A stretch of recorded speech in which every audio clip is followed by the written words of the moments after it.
किसी गांव में एक साधु रहता था।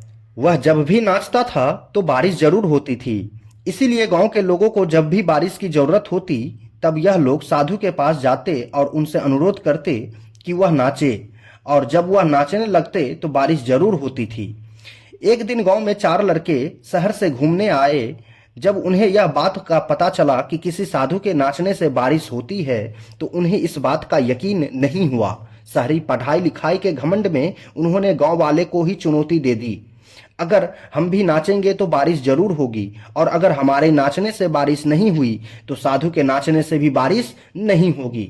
फिर क्या था, अगले दिन सुबह सुबह गांव वालों ने उन चारों लड़कों को लेकर साधु के कुटिया के पास पहुंचे। गांव वालों ने साधु को सारी बात बताई। फिर उन लड़कों ने नाचना शुरू किया। पहले लड़के ने नाचना शुरू किया, आधा घंटा बीत गया। फिर पहला लड़का थक कर बैठ गया, पर बादल नहीं दिखे।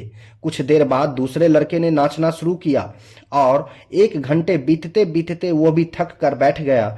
बाकी दोनों लड़कों ने भी ऐसा ही किया, पर बारिश तो नहीं हुई। अब साधु की बारी थी। उसने नाचना शुरू किया। एक घंटा बीत गया पर बारिश नहीं हुई। साधु फिर भी रुका नहीं, वह नाचता ही रहा।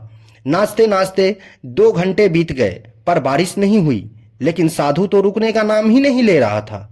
धीरे धीरे शाम ढलने लगी कि तभी बादल की गड़गड़ाहट सुनाई दी और जोरों की बारिश होने लगी। यह देखकर चारों लड़के ने दंग रह गए और तुरंत साधु से क्षमा मांगी। फिर चारों लड़कों ने साधु से पूछा, बाबा भला ऐसा क्यों कि हमारे नाचने से तो बारिश नहीं हुई और आपके नाचने से बारिश हो गई। साधु ने उत्तर दिया, मैं जब नाचता हूं तो 2 बातों का ध्यान रखता हूं।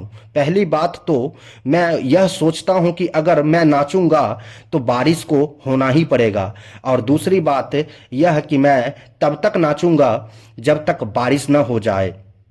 दर्शकों सफलता पाने वाले में यही गुण होता है। जिस चीज को करते हैं उसमें उन्हें सफल होने का पूरा यकीन होता है, और वह तब तक उस चीज को करते हैं जब तक कि उसमें सफल ना हो जाए।